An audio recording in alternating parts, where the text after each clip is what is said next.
여보, 우리 집값 또 떨어졌어요. 2026년 2월 서울 강서구의 한 아파트 거실. 스마트폰 화면을 들여다보는 박철수 씨 57세의 손이 미세하게 떨리고 있었습니다. 20년 전 그가 5억에 샀던 33평 아파트. 2021년에는 12억까지 올랐었죠. 그런데 지금은 6억 5천. 그때 팔 걸 그랬나 부인의 한숨소리가 거실을 무겁게 채웁니다. 은퇴 후 노후 자금으로 생각했던 집. 그 집이 지금 매일 가치를 잃어가고 있습니다. 같은 시각 경기도 분당의 한 카페. 김영희 씨 54세는 친구들과 차를 마시며 웃고 있습니다. 나는 작년에 팔았어. 8억 5천에. 지금 보니까 7억도 안 되더라고. 그녀의 선택은 옳았습니다.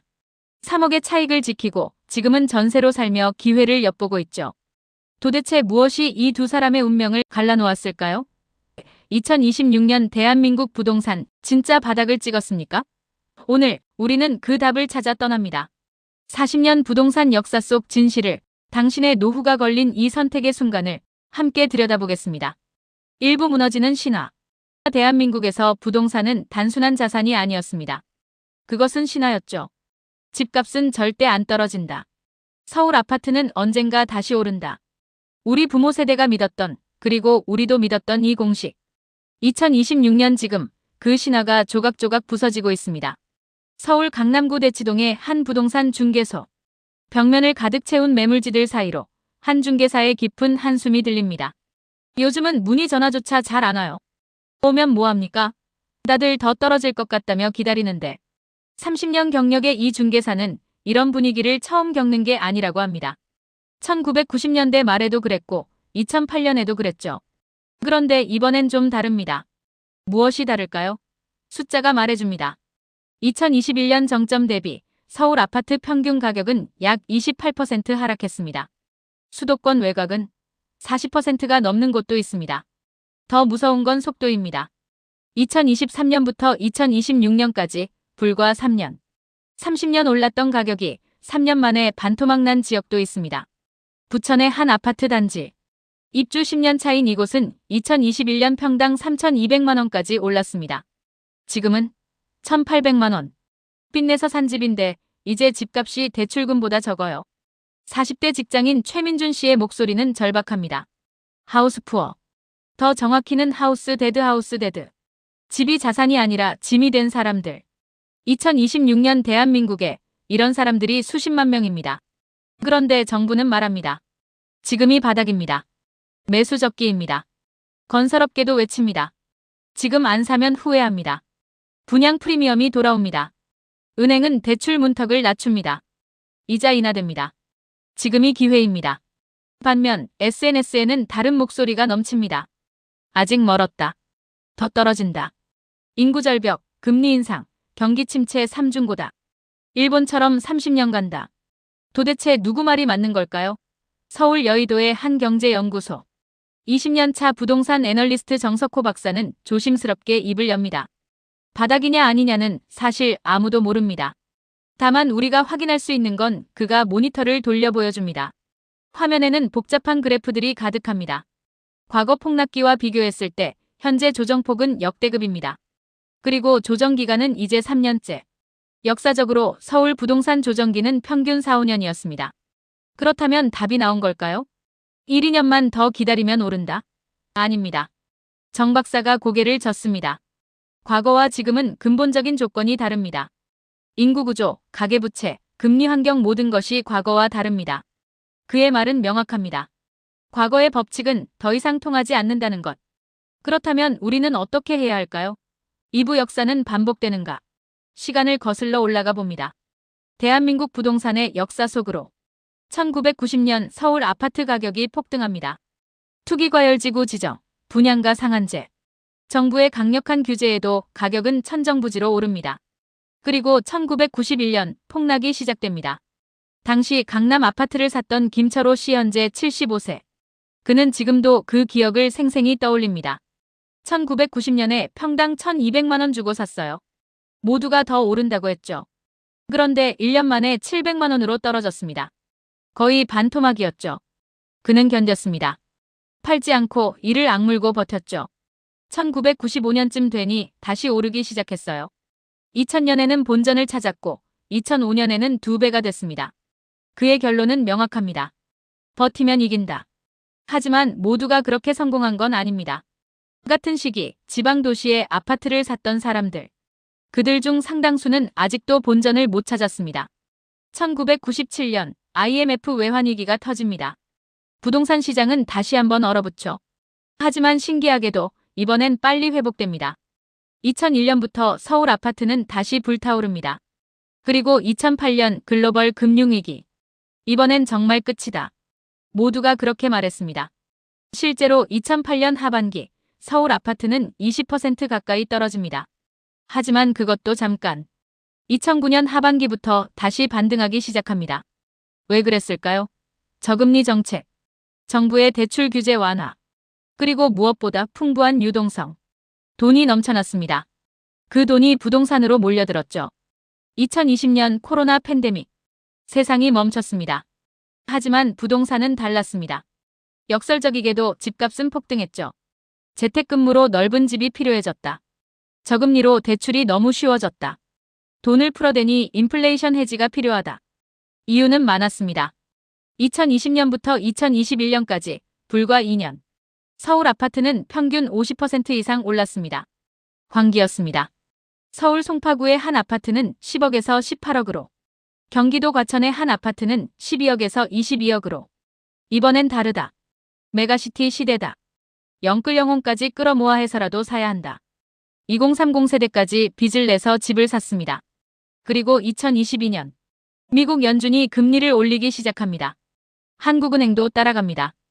0.5%였던 기준금리가 순식간에 3.5%까지.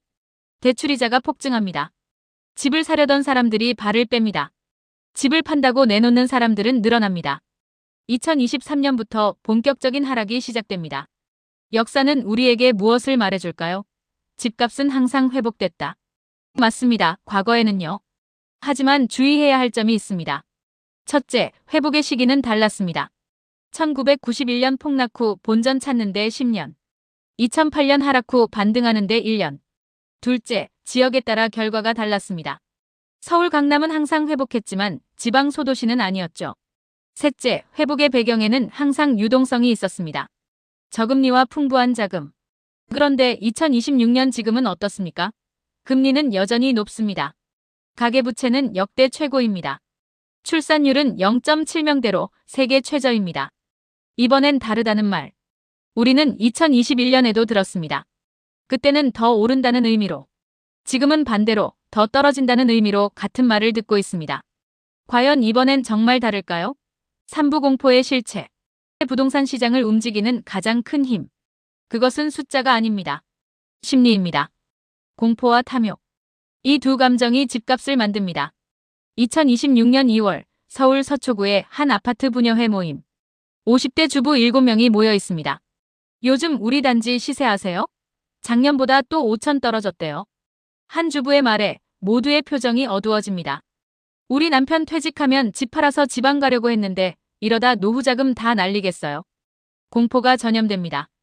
옆 테이블에서도 비슷한 대화가 오갑니다. 우리 아들 결혼하는데 집 사줘야 하는데 지금 사면 바보 같고 안 사면 더 오를까봐 걱정이고 이것이 2026년 대한민국 부동산 시장의 진짜 모습입니다. 숫자 뒤에 숨은 사람들의 공포. 부동산 심리학을 연구하는 연세대 심리학과 박민서 교수. 그는 이렇게 설명합니다. 부동산 결정은 합리적 판단이 아닙니다. 감정의 문제죠. 특히 한국에서 집은 단순한 자산이 아니라 삶의 안정성과 사회적 지위를 상징합니다. 그의 연구에 따르면 사람들은 집값 하락 시 손실을 과대평가하는 경향이 있습니다. 같은 1억이라도 집값이 올라서 번 1억보다 떨어져서 잃은 1억을 훨씬 더 크게 느낍니다. 이것이 손실회피 편향입니다. 그래서 사람들은 손해를 보면서도 팔지 못합니다. 이대로 팔면 손해라는 생각에 갇혀버리죠. 하지만 역설적이게도 이런 심리가 더 큰 손실을 부릅니다. 2021년 고점에 산 사람들. 조금만 더 기다리면 오를 거야라며 버텼습니다. 2022년, 2023년, 2024년, 2025년. 기다림은 계속됐고 집값은 계속 떨어졌습니다. 그리고 2026년 지금. 이미 너무 많이 잃었어. 지금 팔면 바보지. 이것이 매몰 비용의 오류입니다. 이미 잃은 돈에 집착하여 현명한 결정을 못하는 것. 반대 사례도 있습니다. 경기도 하남시의 한 아파트를 2020년에 산 정현우 씨 48세. 그는 2024년 초에 과감히 팔았습니다. 9억에 사서 11억에 팔았어요. 주변에서 모두 말렸죠. 지금 팔면 나중에 후회한다고요. 하지만 그는 자신의 판단을 믿었습니다. 금리가 계속 오르고 있었고 집값은 이미 떨어지기 시작했어요. 더 떨어질 것 같았죠. 2억 이익을 지키고 싶었습니다. 지금 그 집은 9억 5천만 원입니다. 그는 1억 5천만 원의 추가 하락을 피한 것이죠. 지인들이 지금은 부러워합니다. 하지만 그때는 저를 겁쟁이라고 했어요. 공포를 다루는 방법. 그것이 부동산 시장에서 승패를 가릅니다. 2026년 2월 현재 시장에는 두 가지 공포가 공존합니다. 하나는 더 떨어질 것이라는 공포. 이 공포가 사람들을 시장에서 떠나게 합니다. 다른 하나는 바닥에서 못 사는 것에 대한 공포. 이 공포가 일부 사람들을 다시 시장으로 끌어들입니다. 문제는 둘 다 틀릴 수 있다는 것입니다. 시장은 우리의 예측대로 움직이지 않습니다. 공포가 극대화될 때 바닥이 오고 탐욕이 극대화될 때 천장이 옵니다. 지금 우리는 어디쯤 와 있을까요? 부동산 114의 설문조사 결과가 흥미롭습니다. 집값이 더 떨어질 것이라고 생각하십니까? 응답자의 67%가 그렇다 그럼에도 지금 집을 사시겠습니까? 응답자의 73%가 아니요 공포가 지배하고 있습니다. 하지만 그 공포가 근거 있는 것일까요? 통계청 자료를 보면 2026년 1월 서울 아파트 거래량은 전년 동월 대비 15% 증가했습니다. 바닥에서는 항상 거래가 줄어들다가 회복 직전에 늘어나기 시작하죠. 하지만 여전히 전체 거래량은 역대 저점 수준입니다. 금융연구원의 보고서는 이렇게 분석합니다. 현재 시장 심리는 공포 단계에 있으나 패닉 단계는 아님. 진짜 바닥에서는 모두가 팔려고 하지만 사는 사람이 없어 거래가 거의 멈춤. 현재는 그 정도는 아님. 즉, 더 떨어질 여지가 있다는 의미입니다. 하지만 반대 해석도 가능합니다. 패닉까지 가지 않는다면 큰 폭의 추가 하락도 없다는 것. 결국 답은 정해져 있지 않습니다. 공포를 느끼는 것은 자연스럽습니다. 문제는 그 공포에 어떻게 대응하느냐입니다. 사부 기대의 함정. 공포가 있다면 기대도 있습니다. 지금이 기회다. 바닥에서 사야 큰 수익이다. 곧 오른다. 2026년 2월 서울 강남의 한 분양 상담센터. 주말 오전임에도 수십 명의 사람들이 줄을 서 있습니다. 30대 후반의 김태영 씨도 그중 한 명입니다. 지금 집값이 많이 떨어졌잖아요. 조금만 더 기다리면 더 떨어질 수도 있지만 바닥을 정확히 맞추기는 불가능하잖아요. 그래서 지금 사려고요. 그의 논리는 명확합니다. 완벽한 타이밍은 없으니 지금이라도 사자는 것. 하지만 옆에 서 있던 40대 남성의 생각은 다릅니다. 저는 임대사업자인데요. 지금 매물로 나온 아파트들을 보고 있어요. 가격이 많이 떨어져서 수익률이 괜찮아졌거든요. 같은 기대지만 다른 계산입니다. 상담센터 안으로 들어가 봅니다. 20년 차 분양 전문가 이수진 씨가 고객을 응대하고 있습니다.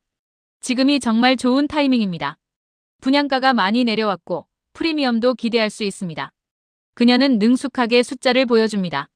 과거 이 지역 분양 사례, 주변 시세, 미래 개발 계획하지만 정작 중요한 질문에는 답을 피합니다. 몇 년 후에 오를까요? 확실히 오르는 건가요? 부동산은 장기 투자입니다. 5년, 10년 보시면 언제나 나오는 그 대답. 하지만 5년, 10년은 우리 인생에서 작은 시간이 아닙니다. 특히 40대 이상에게는요. 은퇴까지 10년 남은 50대. 자녀 교육비가 필요한 40대. 그들에게 5년 기다리면 된다는 말은 전혀 위로가 되지 않습니다. 기대의 함정은 여기에 있습니다. 오를 것이라는 막연한 기대. 실제로 지난 3년간 곧 오른다는 기대를 품고 버틴 사람들. 그들은 어떻게 됐을까요? 2023년 초 많은 전문가들이 예측했습니다. 2023년 하반기부터 반등할 것 결과는 계속 떨어졌습니다.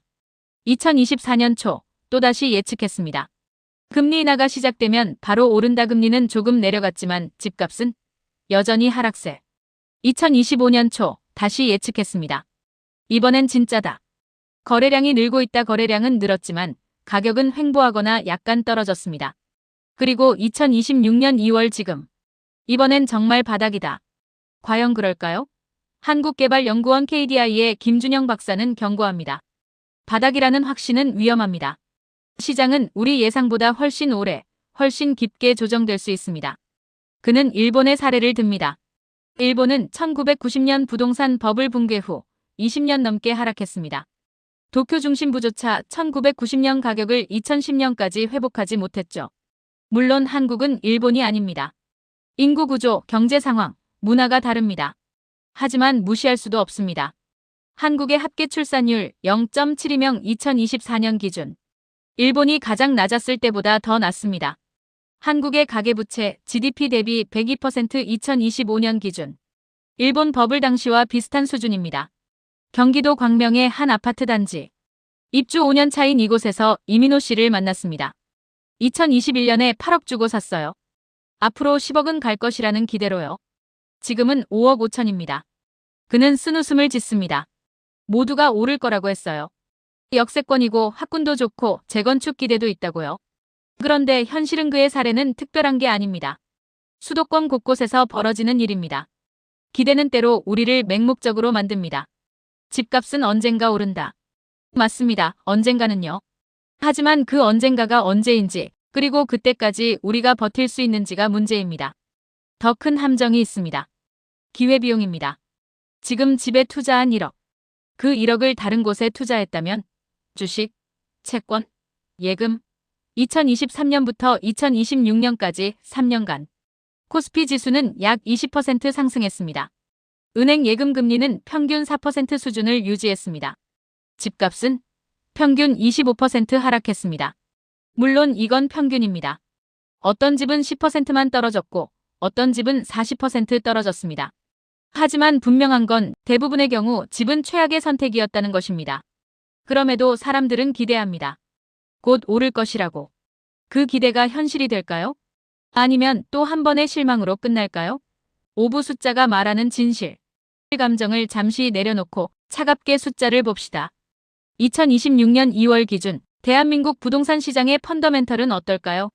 인구통계청 발표 2025년 인구 총인구 5,141만 명 2020년 대비 마이너스 2.1% 생산 가능 인구 15-64세 3,501만 명 마이너스 5.3% 합계 출산율 0.72명 2030년 예측 총인구 5,060만 명 생산 가능 인구 3,295만 명 65세 이상 20.3% 집을 사는 사람들이 줄어들고 집을 파는 사람들이 늘어나고 있습니다. 서울대 경제학과 김현철 교수의 분석 인구 구조만 보면 집값은 구조적 하락 압력을 받을 수밖에 없습니다. 다만 서울 핵심 지역은 예외일 수 있죠. 금리 한국은행 기준금리 3.25% 2026년 2월 시중은행 주택담보대출 금리 평균 4.8% 2021년만 해도 2%대였던 금리. 지금은 2배 이상입니다. 3억 대출을 받으면 2021년에는 월 이자 50만 원. 지금은 월 이자 120만 원. 누가 감당할 수 있을까요? 금리는 앞으로 어떻게 될까요? 미국 연준의 향방이 중요합니다. 현재 미국 기준금리 4.5% 미국이 금리를 내리지 않으면 한국도 쉽게 내릴 수 없습니다. 원화 가치 하락, 외환 유출 우려 낙관론자들은 말합니다.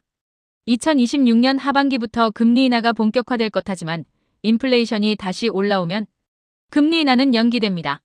가계부채 한국은행 발표 2025년 4분기 기준 가계부채 1,910조 원 GDP 대비 102% 세계 최고 수준입니다. 더 무서운 건 부채의 질입니다. 전체 가계부채 중 부동산 관련 대출 비중 73% 즉 집값이 떨어지면 가계도 은행도 나라 경제도 위험해집니다. 그래서 정부는 집값을 떨어뜨릴 수도 급격히 올릴 수도 없습니다. 정책적 딜레마입니다. 공급국토교통부 통계 2026-2028년 입주 예정 물량 전국 약 180만 호, 수도권 약 95만 호. 엄청난 공급입니다. 특히 경기도 외곽 신도시들. 입주가 시작되면 기존 아파트는 어떻게 될까요? 수요보다 공급이 많으면 가격은 내려갈 수밖에 없습니다. 경제 원론입니다. 수요주택 구매 수요의 핵심 연령대 30대 후반 40대 초반이 연령대 인구 추이.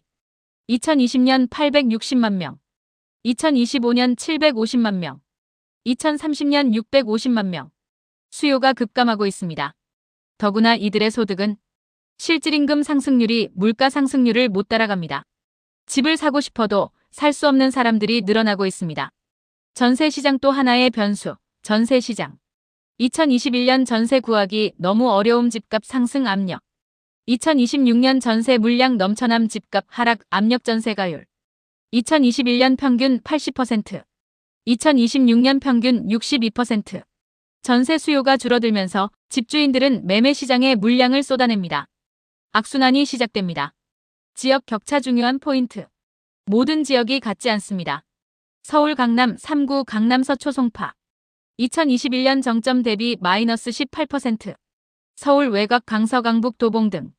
2021년 정점 대비 마이너스 35%. 경기 외곽 김포 파주 평택 등. 2021년 정점 대비 마이너스 45%. 지방광역시.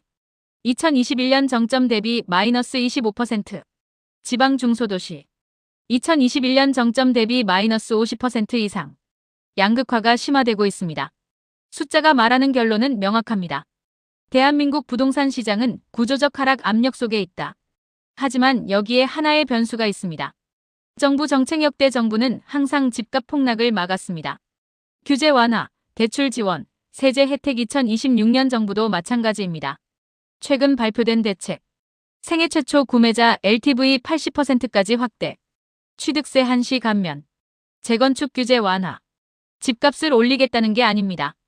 더 떨어지지 않게 하겠다는 것입니다. 그래서 전문가들은 말합니다. 급락은 없을 것이다. 하지만 급등도 없다. 장기 횡보 또는 완만한 하락세가 이어질 것. 이것이 숫자가 말하는 진실입니다. 6부 선택의 기록. 그렇다면 우리는 어떻게 해야 할까요? 사야 할까요? 팔아야 할까요? 기다려야 할까요? 정답은 없습니다. 하지만 현명한 선택의 원칙은 있습니다. 사례 1. 생애 첫 주택 구매자 인천에 사는 박지현 씨. 결혼 3년 차, 전세 생활 중입니다. 전세 만기가 다가오는데 집을 사야 할지 다시 전세를 구해야 할지 고민이에요. 그녀의 상황. 부부 합산 연소득 9천만 원. 모은 돈 1억 5천만 원. 대출 가능 금액 약 3억 원. 희망주택 경기도 4억 후반 5억대 아파트. 수치상으로는 구매 가능합니다. 하지만 신중해야 합니다. 재무설계사 이진수 CE조원 생애 첫 주택 구매자는 투자가 아닌 거주의 관점에서 접근해야 합니다. 몇 가지 체크 포인트가 있죠. 체크 1. 5년 이상 거주할 계획인가? 단기 투자 목적이면 위험합니다. 체크 2. 2월 대출 상환액이 월소득의 40%를 넘지 않는가? 넘으면 생활이 힘들어집니다. 체크 3. 직장과 자녀 교육 등 실수요에 맞는 입지인가? 투자 가치보다 사용 가치가 우선입니다. 체크 4. 만약 집값이 20% 더 떨어져도 버틸 수 있는가? 최악의 시나리오를 견딜 수 있어야 합니다. 박지현 씨는 고민 끝에 결정했습니다. 일단 1년 더 전세를 연장하고 그 사이 더 관망하겠어요. 보수적이지만 현명한 선택일 수 있습니다. 사례 2. 다주택자 서울 목동에 사는 최영수 씨. 아파트 2채를 보유하고 있습니다. 한 채는 우리가 살고 한 채는 전세 놓았어요. 그런데 전세 만기가 다가오는데 세입자가 나간대요. 그가 직면한 선택. 전세를 다시 놓는다. 전세가 많이 떨어짐. 월세로 전환한다. 관리가 번거로움. 매도한다. 손실 확정. 2021년에 9억 주고 샀는데 지금 시세는 6억 5천이에요. 팔면 2억 5천 손해인데 그는 망설입니다. 하지만 세무사 김정민 씨는 조언합니다. 다주택자는 지금 보유세 부담이 큽니다. 게다가 집값 하락으로 자산 가치도 떨어지고 있죠. 추가 하락이 예상된다면 손실을 확정하더라도 파는 게 나을 수 있습니다. 최영수 씨는 결국 팔기로 결정했습니다. 2억 5천 손해지만 더 떨어지면 3억, 4억 손해일 수도 있잖아요. 차라리 지금 팔고 그 돈을 다른 곳에 투자하겠습니다. 손절매. 쉽지 않은 결정이지만 때로는 필요합니다. 사례 3. 은퇴 예정자 부산에 사는 강민호 씨. 3년 후 은퇴 예정입니다. 지금 사는 집이 7억 정도 해요. 은퇴하면 이 집 팔아서 작은 집으로 옮기고 차액을 노후 자금으로 쓰려고 했는데 그의 고민. 집값이 더 떨어지면 노후 자금이 줄어들. 그렇다고 지금 급하게 팔기엔 시장 상황이 안 좋음. 은퇴 설계 전문가 윤서연 씨의 조언. 은퇴가 가까운 분들은 타이밍이 중요합니다. 은퇴 후 주택 매도는 위험합니다. 급하게 팔아야 하는 상황이 오면 손해를 볼 수밖에 없죠. 그녀의 제안. 은퇴 2, 3년 전에 미리 처분하는 게 좋습니다. 시장 상황이 안 좋더라도 여유를 갖고 좋은 매수자를 기다릴 수 있으니까요. 강민호 씨는 지금부터 준비하기로 했습니다. 사례 4. 투자자 서울 강남에서 부동산 투자로 자산을 키워온 김성민 씨. 지금은 매수 타이밍이 아닙니다. 그는 단호합니다. 2008년 금융위기 때도 2011년 조정기 때도 저는 바닥에서 샀습니다. 그런데 지금은 아직 바닥이 아니에요. 그의 판단 기준. 패닉셀링이 나왔는가? 아직. 거래량이 극도로 줄었는가? 아직. 언론이 부동산 끝났다고 말하는가? 아직. 지금은 사람들이 여전히 기대를 품고 있어요. 조금만 더 기다리면 오를 것이라고요. 진짜 바닥은 아무도 기대하지 않을 때 옵니다. 그는 현금을 쥐고 기다리고 있습니다. 1, 2년 더 기다릴 겁니다. 그때 좋은 물건을 싸게 살 수 있을 거예요. 냉정하지만 투자자의 관점에서는 맞는 말입니다. 4가지 사례, 4가지 선택. 어느 것이 정답일까요? 정답은 없습니다.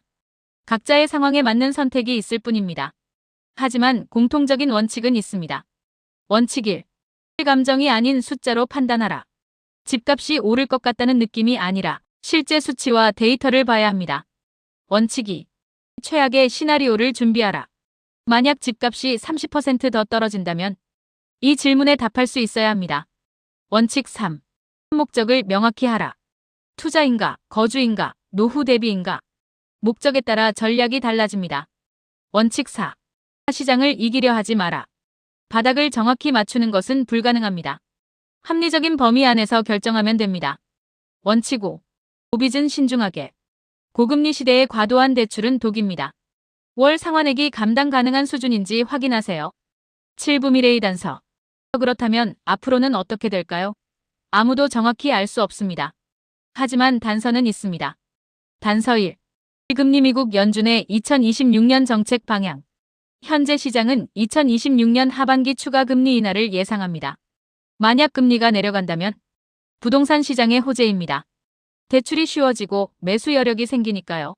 하지만 변수가 있습니다. 인플레이션이 다시 올라오면 금리 인하는 연기됩니다. 2026년 1월 미국 소비자 물가 상승률 3.1%. 목표치 2%보다 여전히 높습니다. 금리는 생각보다 천천히 내려올 가능성이 큽니다. 단서 2. 정부 정책 역대 정부는 집값 폭락을 원치 않았습니다. 2026년 정부도 마찬가지입니다. 예상되는 추가 대책. 1주택자 양도세 비과세 기준 완화. 분양권 전매 제한 완화. 재건축 재개발 규제 완화. 하지만 효과는 제한적일 것입니다. 왜냐하면 근본 문제 인구 감소, 고금리, 높은 집값는 정부 정책으로 해결되지 않기 때문입니다. 단서 3. 글로벌 경제 미국 경제가 둔화되면 한국도 영향을 받습니다. 중국 경제가 침체되면 더 큰 타격입니다. 2026년 글로벌 경제 전망. IMF 세계 경제 성장률 전망 3.1%. 한국 경제 성장률 전망 2.1%. 낙관적이지 않습니다. 경제가 어려우면 집값도 오르기 힘듭니다. 단서 4. 베이비붐 세대 은퇴 1955-1963년생. 베이비붐 세대. 약 700만 명. 이들이 지금 60대 초중반입니다. 앞으로 5-10년간 은퇴가 본격화됩니다. 은퇴하면 뭘 할까요? 큰 집을 팔고 작은 집으로 이동합니다. 또는 집을 팔아 현금화합니다. 공급 증가 압력입니다. 단서 5. 밀레니얼 세대의 선택 1980-1995년생. 밀레니얼 세대. 이들이 지금 30-40대입니다. 과거 세대는 무조건 집이었습니다. 하지만 밀레니얼 세대는 다릅니다. 집보다 경험, 소유보다 공유. 서울 아파트보다 삶의 질물론 여전히 많은 이들이 집을 원합니다. 하지만 반드시는 아닙니다. 이들의 선택이 미래 부동산 시장을 결정합니다. 단서 6. 기술 변화 재택근무, 원격 근무의 확산. 꼭 서울에 살 필요가 있나? 강원도, 제주도, 지방 중소도시로 이주하는 사람들이 늘고 있습니다. 서울 집값에는 악재, 지방에는 호재일 수 있습니다. 시나리오 분석 미래경제연구소의 3가지 시나리오 낙관 시나리오 30% 확률. 2026년 하반기부터 금리 본격 인하. 정부 정책 효과로 심리 회복. 2027년부터 서울 중심으로 완만한 상승. 2028년 정점 대비 -15% 수준에서 안정. 기본 시나리오 50% 확률. 금리 인하는 더디게 진행. 부동산 시장은 장기 횡보. 서울 핵심 지역 -20%, 외곽 -35%에서 바닥. 2030년까지 큰 변동 없음. 비관 시나리오 20% 확률. 글로벌 경제 위기 재발. 금리 재상승 가능성. 부동산 추가 하락 마이너스 1015%. 2028-2029년 진짜 바닥. 어느 시나리오가 현실이 될까요? 아무도 모릅니다. 하지만 준비는 할 수 있습니다. 부동산 전략은 시나리오별로 달라야 합니다. 낙관 시나리오라면, 지금 매수하는 것이 유리기본 시나리오라면, 급할 필요 없음, 천천히 좋은 물건 찾기 비관 시나리오라면, 현금 확보, 1-2년 더 기다리기 문제는 어느 시나리오인지 지금은 모른다는 것입니다. 그래서 필요한 것이 유연성입니다. 상황에 따라 전략을 바꿀 수 있는 여유. 올인하지 않고 분산하는 지혜. 8부 당신의 선택 2026년 2월의 대한민국. 부동산 시장은 거대한 갈림길에 서 있습니다. 한쪽에는 공포가 있습니다. 더 떨어질 것이다. 지금 사면 바보다. 일본처럼 20년 간다. 다른 쪽에는 기대가 있습니다. 이제 바닥이다. 곧 오를 것이다. 지금 사지 않으면 후회한다. 둘 다 틀릴 수 있습니다. 둘 다 맞을 수도 있습니다. 중요한 것은 정답을 맞추는 게 아닙니다. 자신에게 맞는 선택을 하는 것입니다. 집은 투자이기 전에 삶의 공간입니다. 숫자이기 전에 가족의 추억이 쌓이는 곳입니다. 만약 당신이 생애 첫 집을 사려는 30대라면 너무 투자에 집착하지 마세요. 거주의 가치, 안정의 가치를 생각하세요. 5년 이상 살 곳이라면 지금 시세가 바닥인지는 크게 중요하지 않습니다. 만약 당신이 은퇴를 앞둔 50대라면 집이 전부가 되지 않도록 하세요. 다변화된 자산 포트폴리오가 필요합니다. 집 한 채에 노후를 거는 것은 위험합니다. 만약 당신이 투자자라면 욕심을 버리세요. 바닥을 정확히 맞추려 하지 마세요. 합리적인 가격에 좋은 물건을 사면 됩니다. 그리고 무엇보다 빚을 조심하세요. 고금리 시대의 빚은 날카로운 칼입니다. 당신의 미래를 베어버릴 수 있습니다. 대출을 받더라도 월 상환액이 월소득의 40%를 넘지 않도록 하세요. 만약 집값이 30% 더 떨어져도 버틸 수 있는 금액만 빌리세요. 서울 마포구의 한 카페. 60대 초반의 한 부부가 창밖을 바라보며 대화를 나눕니다. 여보, 우리 집 팔까요? 글쎄, 지금 팔면 손해고 안 팔면 더 떨어질까봐 걱정이고 그들의 고민은 수백만 한국인의 고민입니다. 하지만 그들은 모릅니다. 정답은 팔기나 보유가 아니라 그들이 앞으로 어떻게 살고 싶은지에 달려있다는 것을. 집은 수단이지 목적이 아닙니다. 행복한 노후를 위해 집이 필요하다면 보유하세요. 더 나은 삶을 위해 현금이 필요하다면 파세요. 시장의 눈치를 보지 마세요. 당신의 삶을 보세요. 2026년 집값이 바닥을 찍었는지는 아무도 모릅니다. 하지만 확실한 것이 있습니다. 당신의 인생에서 진짜 중요한 것은 집값이 아니라는 것. 가족과의 시간, 건강, 마음의 평화, 그리고 후회 없는 선택. 그것이 진짜 가치입니다. 집값은 오르락 내리락 합니다. 하지만 당신의 삶은 앞으로만 갑니다. 뒤돌아볼 수 없는 당신의 시간. 그 시간을 집값 걱정에 다 쓰지 마세요. 지혜로운 결정을 내리고 그 결정을 믿으세요. 그리고 살아가세요. 후회 없이 당당하게. 2026년 대한민국 부동산 시장. 진짜 바닥이 어디인지는 몇 년 후에나 알 수 있을 것입니다. 하지만 당신의 선택은 지금 해야 합니다. 신중하게, 그러나 결단력 있게. 공포에 휩쓸리지 말고, 근거 없는 기대에 속지도 말고. 숫자를 보되 삶을 잊지 말고. 투자를 생각하되 행복을 놓치지 말고. 그것이 2026년 우리 모두에게 필요한 지혜입니다. 여보, 우리 집값 또 떨어졌어요. 박철수 씨의 거실. 그는 이제 스마트폰을 내려놓습니다. 알았어. 그래도 우리 이 집에서 행복했잖아. 부인이 웃으며 대답합니다. 맞아요. 집값보다 중요한 게 있죠. 그들은 창밖을 바라봅니다. 저녁 노을이 아름답습니다. 당신의 선택. 그것이 무엇이든 후회 없기를 바랍니다.